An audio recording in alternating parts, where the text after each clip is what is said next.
Tonight on Fusion Live, the drug warriors. We take you inside the world of heroin addiction, from the cops hunting down dealers to the addicts battling their darkest demons, to the health professionals just trying to save lives. A Fusion investigative report. Demolishing roadblocks. There is a lot of traffic policeman areas in, but I don't think they're suspicious. Saudi Arabia bans women from driving, but that is not stopping some of them.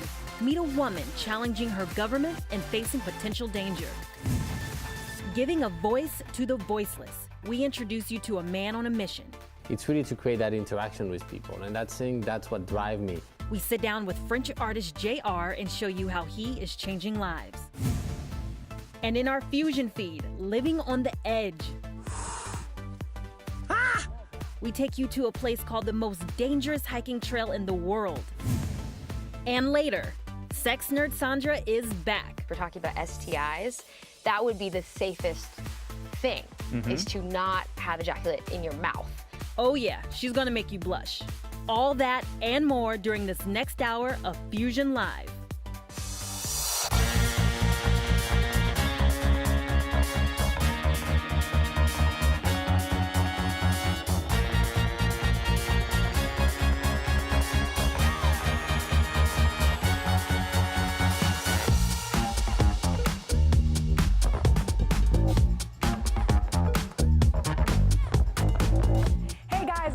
Fusion Live. I'm Mariana Atencio. My co-host Pedro Andrade is in New York. Hi, Pedro.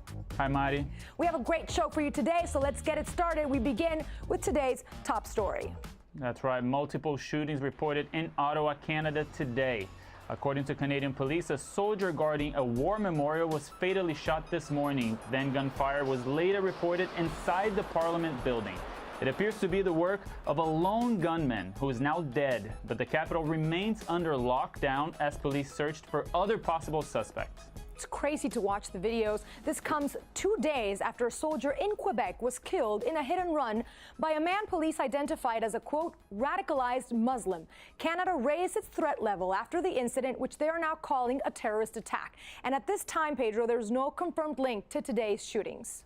That's right, Mari. But, you know, this comes also only a week after Canada agreed to be a part of the fight against ISIS. Like you said, we can't affirm, we can't say that this has anything to do with the shooting today, but people are being suspicious.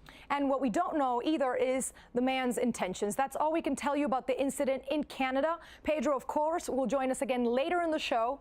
And now we move on to our next story.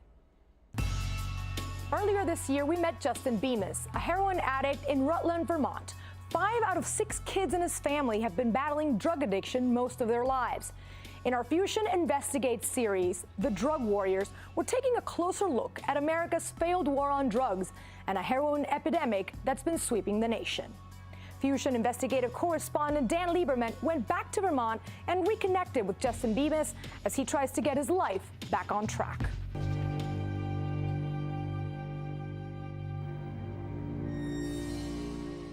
Addiction is, at its core, a chronic disease. We must do for this disease what we do for cancer. We cannot afford our current path. The federal government spends billions of dollars more fighting the war on drugs than on treatment and prevention. And despite all the cash spent on keeping the drugs away, the number of drug users and drug addicts has remained steady for the past 40 years. I have a hard time looking at myself in the mirror. I met Justin Bemis last winter in Rutland, Vermont, when he was struggling with a full-blown heroin addiction. He promised to quit and was trying to do it on his own. It's been 2.5 days of anything, no Suboxone, no View, no nothing.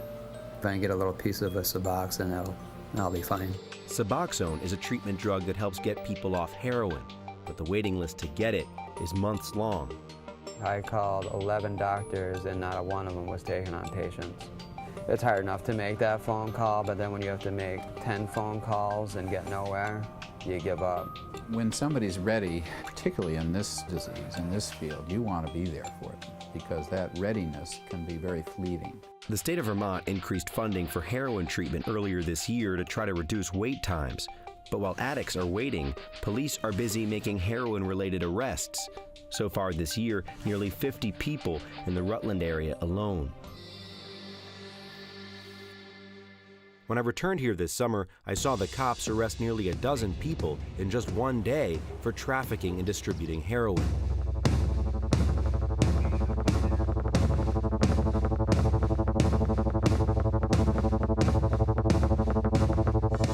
Everybody that's getting arrested is been investigated by our undercover narcotics squad. John Merrigan runs the State Police Drug Task Force. These undercover officers either participated in the sale or videotaped the sale, witnessed the sale. Later that night, I met 23-year-old TJ, who used to be a heroin dealer and an addict. How much money were you making when you were dealing drugs? I was probably easily making $5 to $6 grand a week. $5 to $6 grand a week? Profit. Just from heroin? Just from heroin. While police continue to make heroin-related arrests, there's been a recent spike in heroin overdoses in the Rutland area. 6 people in the last month alone. Just a few weeks ago, a 27-year-old woman was found dead at home. She was just about to start drug treatment with Dr. Mark Logan. Police suspect a dangerous batch of heroin may be to blame.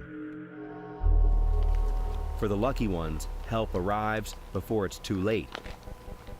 After waiting for months, Justin Bemis got the call and entered Dr. Mark Logan's treatment program.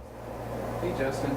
Hey, how are you, Doc? Good. How you doing? Yeah, nice to see you. Huh? Yep. Yeah, we're going to go through this way.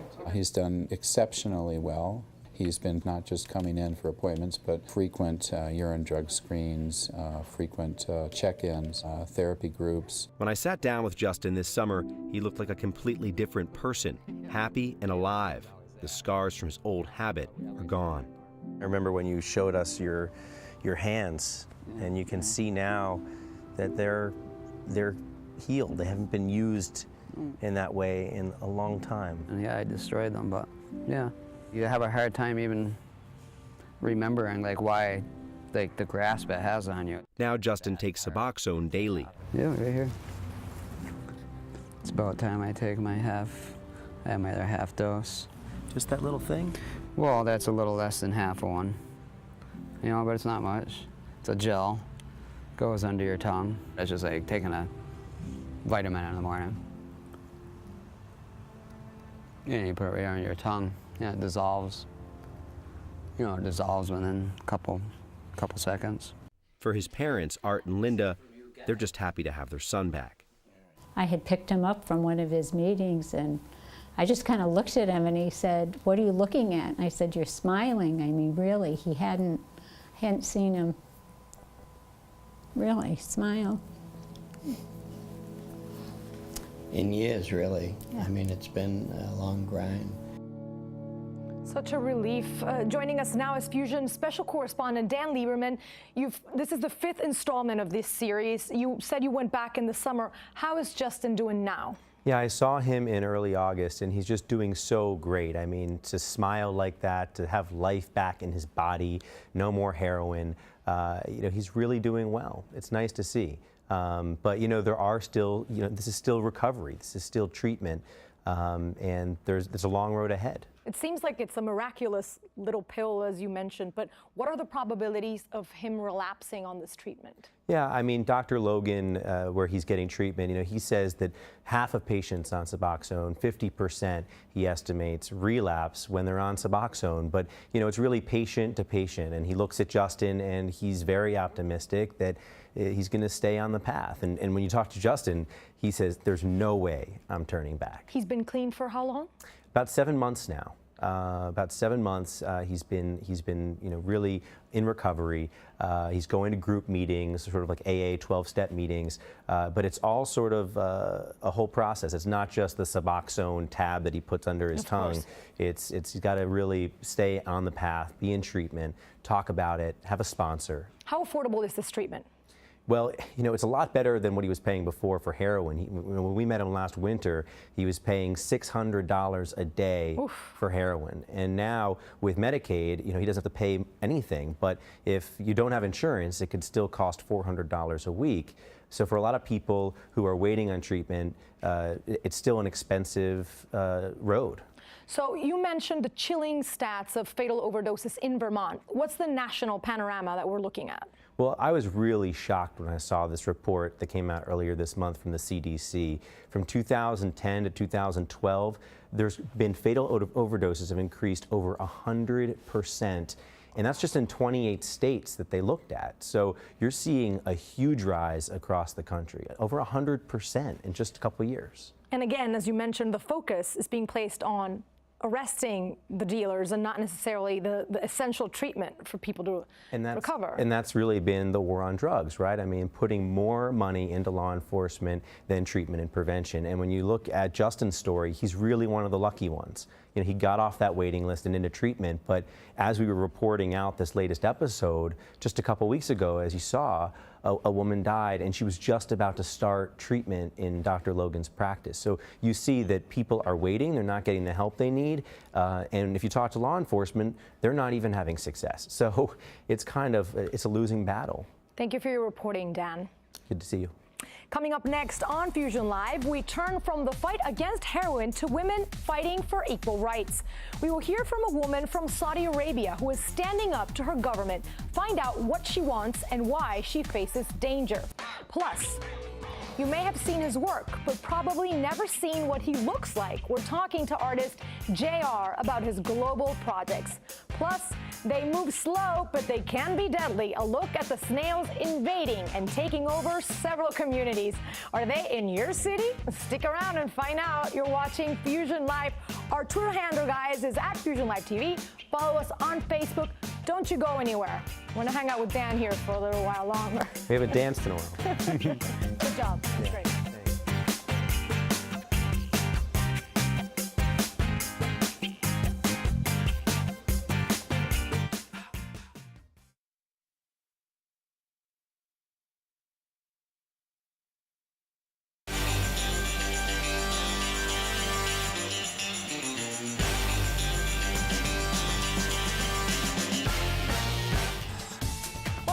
Fusion Live, guys. From now until November 19th, the day of our Fusion Rise Up conference in Washington, D.C., we're highlighting stories of activists rising up to create social change. Change like the one we're seeing in Saudi Arabia. As the nation strives to become a more modern state with high-end shops and fast food restaurants, it is still one of the most restrictive countries in the world when it comes to women's rights. Saudi Arabia is the only country in the world where women are strictly prohibited from driving. Women have been campaigning for the right to drive since 1990, and after nearly 25 years, the ban appears to be firm in its place. The campaign actually reignited in 2011 and then again last October with a small handful of women getting behind the wheel, sharing videos of themselves driving on YouTube. Today, these women are pushing forward in their demand to drive despite the risks and repercussions they face. Fusion Live's Suzette Laboy spoke with one of them.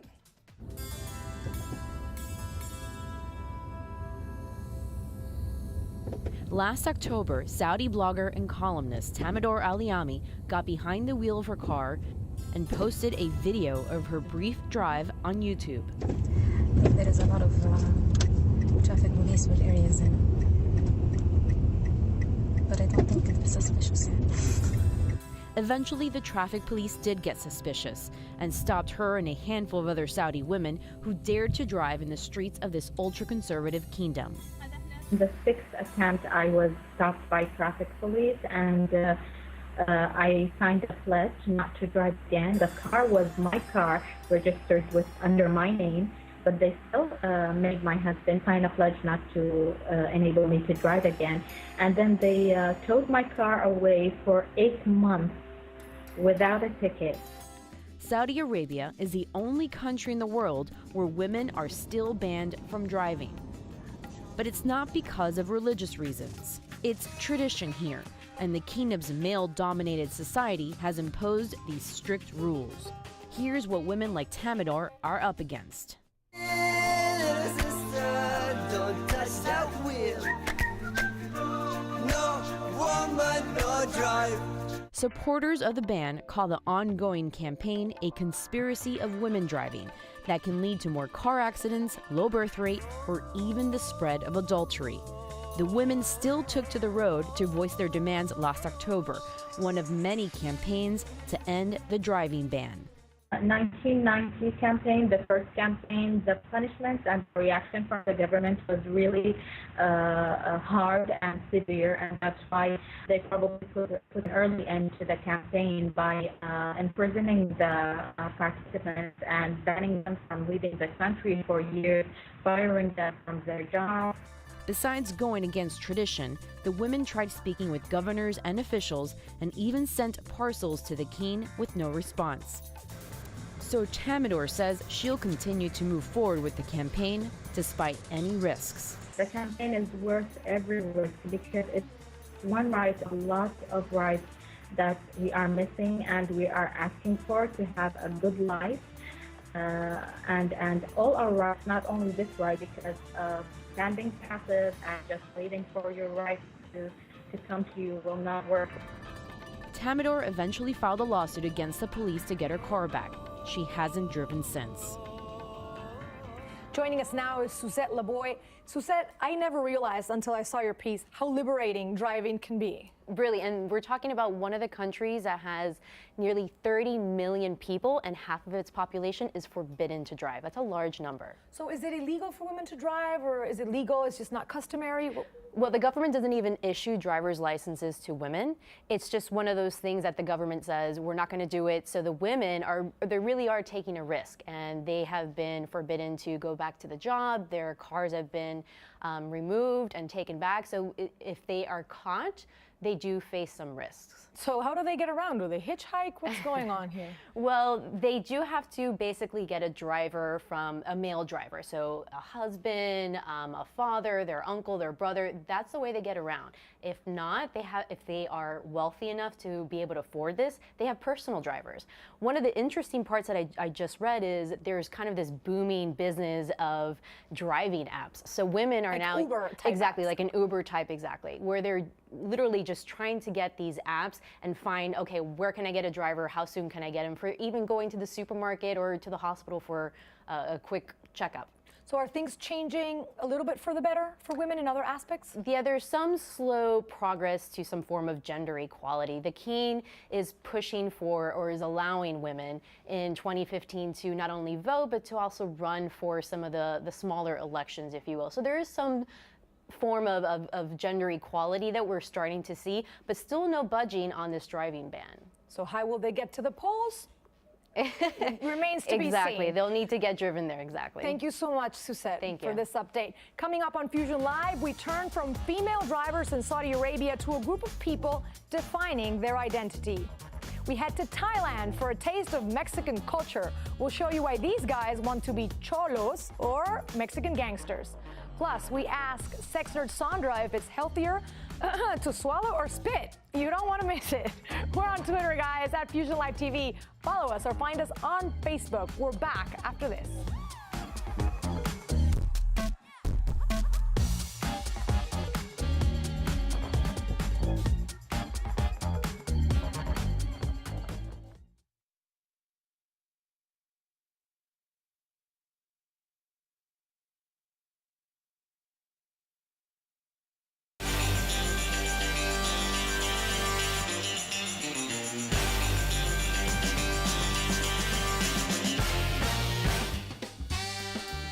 Welcome back to Fusion Live. I'm coming to you from Times Square in New York City. Mariana will join us from Miami in just a moment. Before the break, we share the story of women in Saudi Arabia rising up and fighting for their right to drive. For the next month, leading up to our Fusion Rise Up conference on Wednesday, November 19th, we will continue to share those types of stories. Stories like the one of an artist named JR. He's one of the biggest artists working today, and the streets of the world are his canvas. When he started painting on the streets of Paris, he would hide in his anonymity to protect himself. But now that he's gotten so big that he collaborates with people like Bill Clinton and Robert De Niro, he's obviously come out of the shadows. I sat down with him here in New York City to talk about money, failure, and what truly inspires him. Once seen as vandals, elite street artists are now international superstars. Names like Banksy, Shepard Fairey, and of course, JR. The 31-year-old French artist first got recognition after a photo he took and plastered around France became the symbol of the 2004 riots in the suburbs of Paris. Ever since then, he made it his mission to give a voice to the voiceless through large-scale projects around the world in order to address social and political conflicts. Lately, JR has been focusing on a more intimate approach when it comes to his work. I guess a lot of my work is really about meeting people. And so that's when you look at all the works in the beginning, whatever, if I took the photo, if they took the photo, even if I went into archive and took photos, it's really to create that interaction with people. And that's what drives me through each project, is that constant interaction. I work like a sociologue that observes the reactions of the people to the artworks, depending on the context. But street artists have their critics who say work by the people, for the people, should not be a source of profit. JR has his own view. You know, there've never been any change in the process I've been working in the last 15 years. I've always kind of self-finance everything because I didn't want to let any brand or any institution finance for it. So to stay really independent has been a really strong position for me, and that's the only way for me to keep my work authentic. He's left his mark everywhere, from France to Kenya to Israel to China. But in spite of all the cultural differences, there is a universal identification with his work. Some places in conflict and some places the nicest cities you can imagine. And in all of those places, what I was amazed by is that people would participate the same way. Of course, the context would be so much different, but the way that people would participate, the way that people help, no matter if it's in a favela in Brazil where I stayed like 25 days completely immersed in it, or in a small town in Switzerland, I would feel the same reception from the people because they feel implicated in the work. Now, in less than 10 years, JR has been able to achieve superstar status in the art world. But according to him, few things in life are as subjective as success.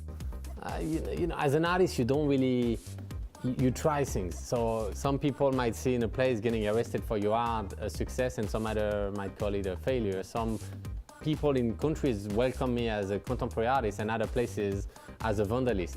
So it's interesting because it's all a matter of perspective. And for me, all those projects have just been about interacting and observing the reactions in different contexts. And I'm still in that process. It's like an endless working process that I want to try the exact same process, but in, you know, in different zones, in different places, and see how people react to that. So what is he, Pedro? Is he a vandalist? Is he a genius? What does he consider himself to be? Well, it's really, really hard to define JR's art. You know, I mean, he's a photographer. He works with the American Ballet Theater. He's a street artist. But first of all, he is an activist. That's what he always wanted to be. He said that he always wanted to give a voice to the voiceless. And one thing that he always says is that we are blessed to live in a time and to live in a world where there is this humongous power shifting. You know, he says that the pyramid for the first time is turning upside down. What does that mean? That before, leaders on top of the pyramid control the people, and now for the first time, people have the power to potentially control the leaders. And he wants to be that platform. He wants to be that channel. He wants to be that person that gives the voice to these people. I mean, if you look at his last projects, I mean, the first one is the face-to-face project, where he used to put contrary ideas in front of each other. So he would go to Israel and plaster Palestinian faces in Israel's walls. And then he would go to Palestine and put Israelis' face in their walls. Then you go to Women Are Heroes that he did in 2008, was a humongous success. It became a documentary. Basically, he empowered, celebrated women, underprivileged women around the country, around the world. From tribes in Africa to slums in Rio to communities in Peru. And I would say the most relevant thing that he's done so far is the Inside Out project, which really was a global effort where he told people around the world, if you have a cause, if you feel like you don't have the power, if you don't have a voice, send that cause to me in my studio in New York with pictures of the people that are involved in that cause. And he would, you know, enlarge those photos in like gigantic sizes, send it back to them wherever they were, Papua New Guinea, wherever it was. And basically they would plaster it all over the place. What is the change that he wants to see in the world, Pedro? I mean, like he said, like he says that the Arab Spring, for example, it was a game changer when it comes to the society we live in today. He thinks that we cannot just cave in and obey to the leaders and to the laws and to everything. He thinks that there has to be a system and people need to be fair to each other. There needs to be justice, but he thinks people need to have a voice, which is pretty much the embodiment of what Fusion's movement, Rise Up is. Basically showing that youth now has a much stronger power than they did before. That's right. Fusion Rise Up. You don't want to miss it, November 19th. Thank you, Pedro, for bringing us JR's perspective. We'll check back with you in a moment. Thank you, Mari. Coming up on Fusion Live, guys, Pedro and I share the videos that are blowing up our feeds. We'll show you a guy who is not afraid to live on the edge. You're looking at it, and we have the video to prove it. Later, when snails attack, the giant creatures that can eat their way right into your home. I mean, you gotta stick around for that. We're on Twitter. Follow us at Fusion Live TV. Find us on Facebook.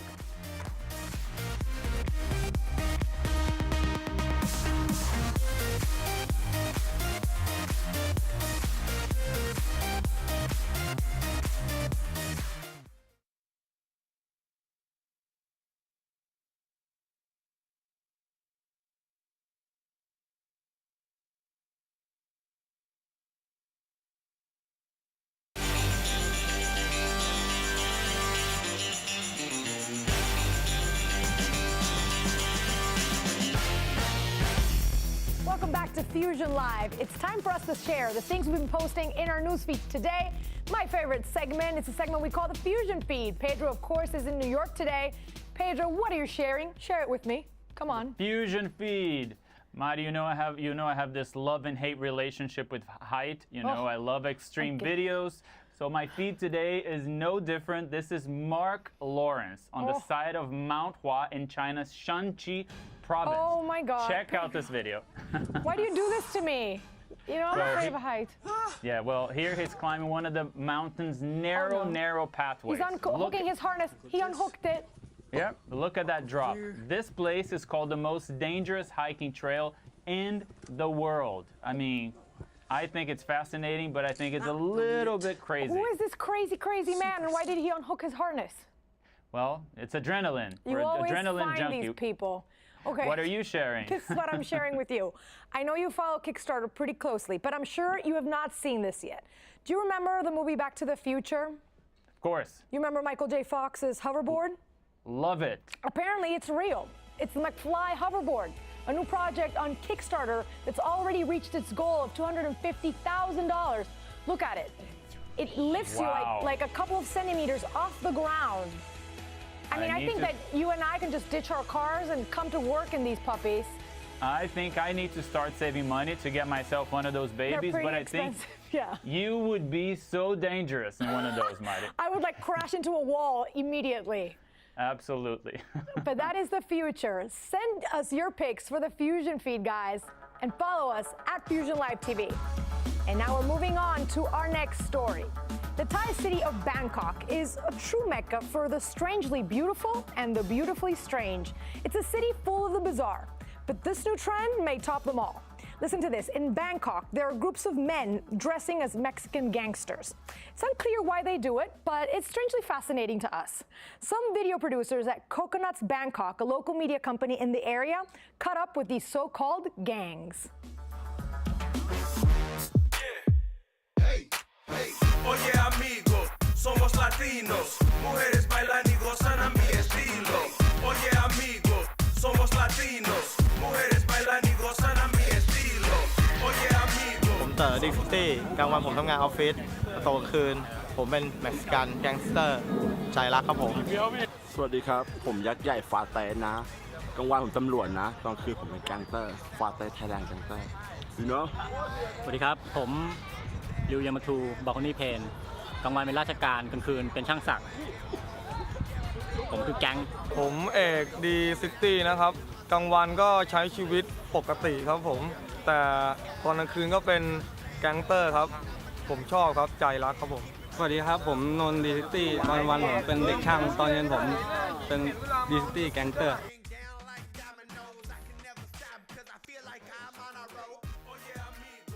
Bangkok จากเม็กซิกันสไตล์เนี่ยได้ยังไง แล้วทีนี้ว่าฟังไปเรื่อยๆเรื่อยๆเราก็ดูใน YouTube ด้วยป้าผมก็เคยอยู่เมืองนอกด้วยอย่างเงี้ยเขาก็เล่าเรื่องราวให้ฟังอะไรเงี้ยมันเป็นชีวิตที่แบบว่าคล้ายๆกับตัวผมที่เป็นอยู่ทุกวันนี้ครับผมก็เลยแบบว่าอยากจะแต่งมันคิดว่าอาจจะแต่งไปจนวันตายเลยอะไรเงี้ยครับผมครับ ก็ไปเจอกันใน Facebook อะฮะแล้วก็เขาก็ชักชวนว่าสนใจเป็นสไตล์เดียวกัน คิดยังไงกับการที่อยู่ในแก๊ง รวมเหมือนแบบชอบเหมือนกันความชอบเหมือนกันแล้วก็รวมกันเป็นสังคมที่อาจจะเป็นแค่สังคมเล็กๆอะครับพี่เหมือนสไตล์อื่นๆมันอยู่ที่ใจมากกว่าการแต่งตัวกับรูปลักษณ์ภายนอกเนี่ยมันวัดอะไรไม่ได้เลยคุณต้องมารู้จักกับพวกผมแล้วพวกคุณจะรู้ว่าในสิ่งที่คุณคิดบางทีมันไม่ใช่เลย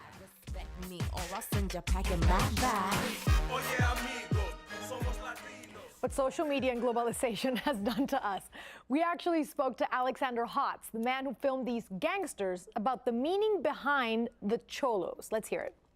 It's a group of guys who like to dress up in much the same way that like cosplayers like to dress up like anime characters. A lot of these guys are from the poor neighborhoods of Bangkok, and they really identify with the fact that these Mexican gangsters come from, generally poor communities in the United States and Mexico, and that their bling, their outsized dress style is sort of like them showing the world that, I came from a poor place, but I'm successful now. There's definitely more so than in the West, and especially the US, there's a culture of real deference to people in power. And these guys, in a very small way, are challenging that. So are they cosplayers? Are they gang members? What do you think, Pedro? Well, Maria, I think it's precisely what you said. I mean, it comes to show how globalized the world is. If you think about it, it's all also because of the internet. Things that used to be local peculiarities, now they're like become global phenomenon. It's like K-pop would be only in Korea and now is all over the world, or like kids in the slums of Brazil dressing up like Biggie Smalls. I think it's phenomenal. So you and I, basically, because these guys are like lawyers, government bureaucrats by day, and they're gang members by night. So you and I could be television hosts by day and then Mexican gang members by night. What do you think? Sounds like Halloween. How about that? We just need to get a couple of tattoos and then we're good to go. Okay, guys, up next on Fusion Live, we turn from men doing the unexpected to an unexpected animal taking over. Giant snails will tell you where they are invading and why they're dangerous. You're watching Fusion Live. Follow us at Fusion Live TV, and don't you go anywhere.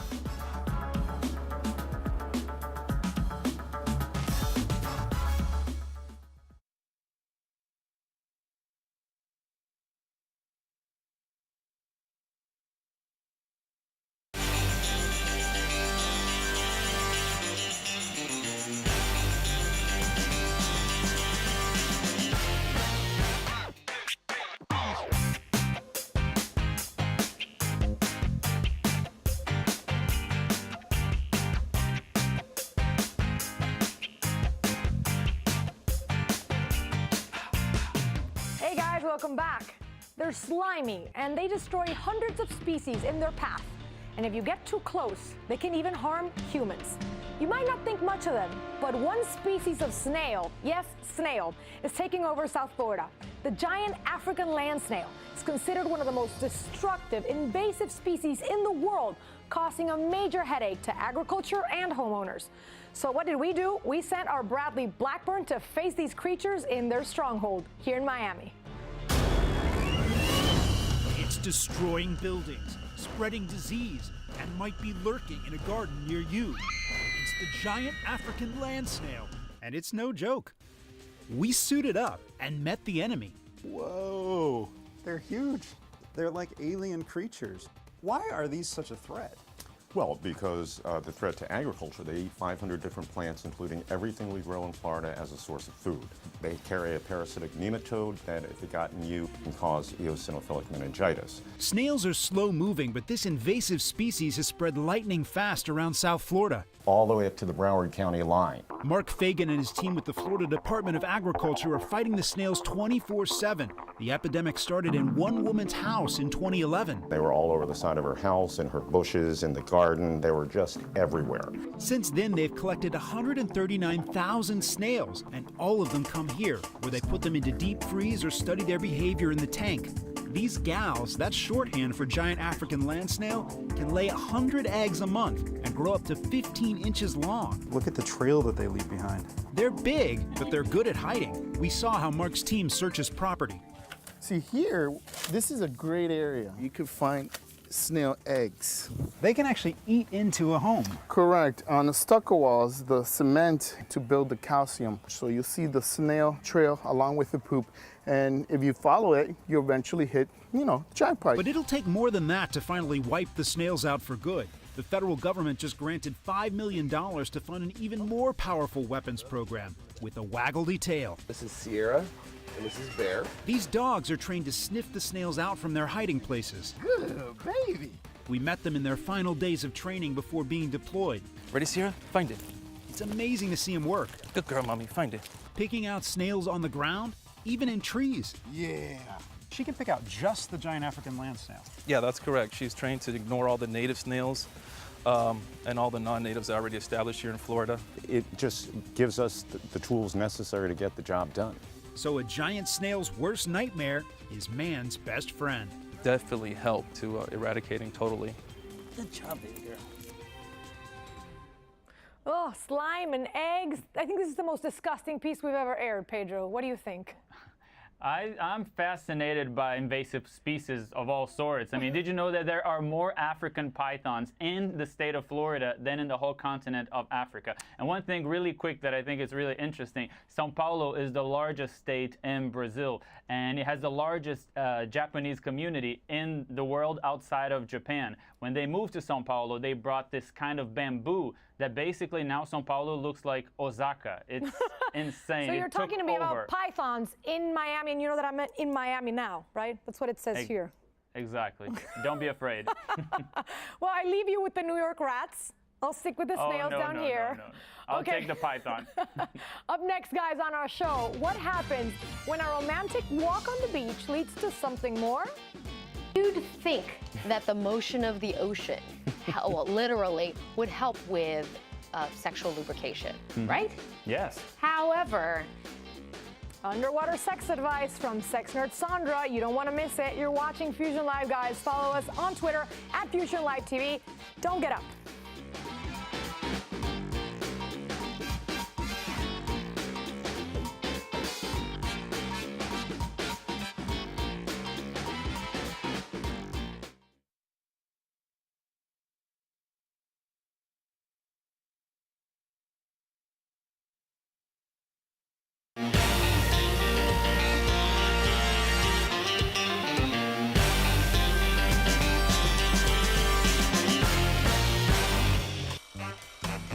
Welcome back to Fusion Live. What happens when the motion in the ocean ruins your sex life? I recently had the chance to ask sex expert and podcast wizard sex nerd Sandra some of our most risque questions. Joining us now is Sandra Doherty, aka Sex Nerd Sandra. Hi Sandra, thank you so much for joining us. It's always a pleasure. thank you for having me, Pedro. I have with me, as always, a box full of fascinating sex questions, and I hope you have some fascinating and sexy answers. Oh, well, I'll do my best. Let's get started. First one, can depression affect your libido, and what can you do? That's a huge question. Yes, it can definitely affect your libido. And with so many doctors prescribing antidepressants, that also affect your ability to experience sexual pleasure or orgasm. It's kind of a messy soup we get into when we deal with depression. Number one, though, if you are on antidepressants and have a hard time experiencing sexual pleasure or arousal, talk to your doctor. A good doctor is happy to talk to you about that. Basically, treat your depression, and it may help your sexual functioning. Get help. All right, next one. Ooh, this one is it healthier to swallow or to spit? That's like a catch-22 question. First of all, the idea that there's only two options when it comes to oral sexing a partner, there's also the option of it never actually going into your mouth. That is technically, if you're talking about STIs, that would be the safest thing. Honestly, when it comes to what's healthier, the best thing is to do what feels good to you. Because if you're swallowing and you don't feel okay about it, or if you feel like it's wrong to spit or any of that guilt stuff gets in the mix, you just have to listen to yourself and do what makes you feel most comfortable. That's the healthiest thing. When it comes to STIs, though, you can get infected, bacterial or otherwise, through oral sex. So just be aware of that. Now, okay, this is a hairy one. Is there any benefit to waxing or trimming the hair down there? I'm a big proponent of doing what makes you feel good in your body. There's so much shame around what our bodies naturally do. I mean, our bodies naturally grow hair. The idea that we have to wax or trim, not a thing, not an actual thing. In terms of pros and cons, pubic hair does act as a natural dry lubricant, right? It cuts down on friction between two people. But then you have people who wax and they like the exposure of more nerve endings for more sensation. Some people, they get too sensitive. Another thing, waxing, when you do wax, it can open up your body to infection easier right after. So make sure you heal up before you actually go and play. But yeah, the sensitivity factor goes way up on some people. And that can be good or bad, depending. One more. Oh. Yes. More. I find sex underwater is really uncomfortable. Is that normal? Can I do anything? This one is all about the motion of the ocean, I guess, right? You'd think that the motion of the ocean, literally, would help with sexual lubrication, right? Yes. However, the lubrication that the body makes is thicker than water, but water will wash it away. So being surrounded by water actually makes you drier for sex. Interesting. Yeah, very interesting. But there is an easy fix. Well, I mean, one is get out of the water, but that's no fun. The second, though, is using a lubricant that is not water soluble. I would prefer to suggest a silicone lube. It's condom safe, great for the water, and yeah, it'll stay put as you're playing. So that's a really easy fix, silicone lubricant. Thank you so much for joining us once again. Can't wait for next time. If you can't get enough of sex nerd Sandra, make sure to check out her podcast on Nerdist.com.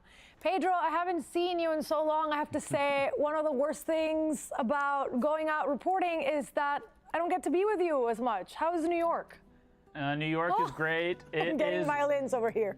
Yeah, well, I miss you desperately too. New York is always great. It's raining a lot right now. I was planning on going to the new section of the Highline Park, but because it was a storm today, I ended up not going. I stopped by the Metropolitan Museum, and get this, I had for lunch grasshopper tacos at Toloache, a Mexican restaurant. Well, there you go. See, we're connected always. And it's probably raining because we're apart, because it's also raining down here in Florida.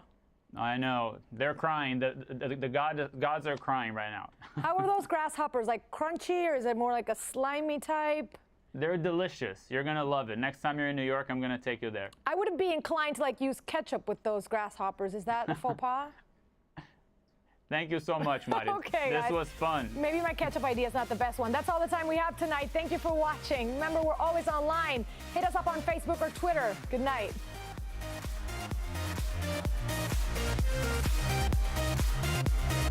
Yeah.